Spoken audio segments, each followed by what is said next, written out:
ಸ್ವಾಗತ. ನಾನು ಶ್ರುತಿ ಪಾಟೀಲ್.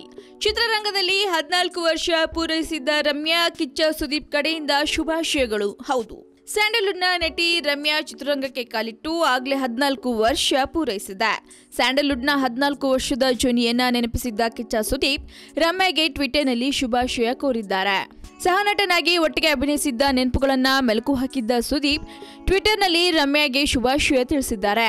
ರಮ್ಯಾ ಕೂಡ ಸುದೀಪ್ ಟ್ವೀಟ್ಗೆ ಪ್ರತಿಕ್ರಿಯಿಸಿದ್ದಾರೆ. 2003ರಲ್ಲಿ ಅಭಿ ಸಿನಿಮಾದ ಮೂಲಕ ಸ್ಯಾಂಡಲ್ವುಡ್ಗೆ ಪಾದಾರ್ಪಣೆ ಮಾಡಿದ್ದ ರಮ್ಯಾ ಅನಾದಿ ಕಾಲದಲ್ಲಿ ಬೆಳ್ಳಿತೆರೆಯಲ್ಲಿ ಮಿಂಚಿ ರಾಜಕೀಯದಲ್ಲೂ ಮಿಂಚುತ್ತಿರುವವರು. ಮಂಡ್ಯ ಲೋಕಸಭಾ ಸದಸ್ಯೆಯಾಗಿ ಆಯ್ಕೆಯಾಗಿದ್ದ ರಮ್ಯಾ ಸದ್ಯ ಕಾಂಗ್ರೆಸ್ನಲ್ಲಿ ಸಕ್ರಿಯರಾಗಿದ್ದಾರೆ. ಇನ್ನು ರಮ್ಯಾ ಚಿತ್ರರಂಗದಲ್ಲಿ 14 ವರ್ಷ ಪೂರೈಸಿದ್ದಕ್ಕೆ ಕಿಚ್ಚ ಸುದೀಪ್ ಕೂಡ ಶುಭಾಶಯ ಕೋರಿದ್ದಾರೆ.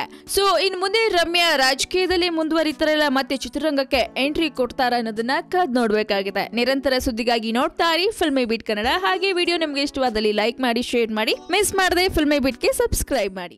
ಹಾಯ್, ನಾನು ಶ್ರದ್ಧಾ ಶ್ರೀನಾಥ್. ಸ್ಯಾಂಡಲ್ವುಡ್ ಸುದ್ದಿಗಳಿಗೆ ಹಾಗೂ ನನ್ನ ಫಿಲ್ಮ್ಸ್ ಬಗ್ಗೆ ಏನಾದರೂ ಅಪ್ಡೇಟ್ಸ್ ಬೇಕಂದರೆ ಫಿಲ್ಮಿ ಬೀಟ್ನ ನೋಡ್ತಾ ಇರಿ ಹಾಗೂ ಯೂಟ್ಯೂಬ್ ಚಾನಲ್ಗೆ ಸಬ್ಸ್ಕ್ರೈಬ್ ಮಾಡಿ. Thank you.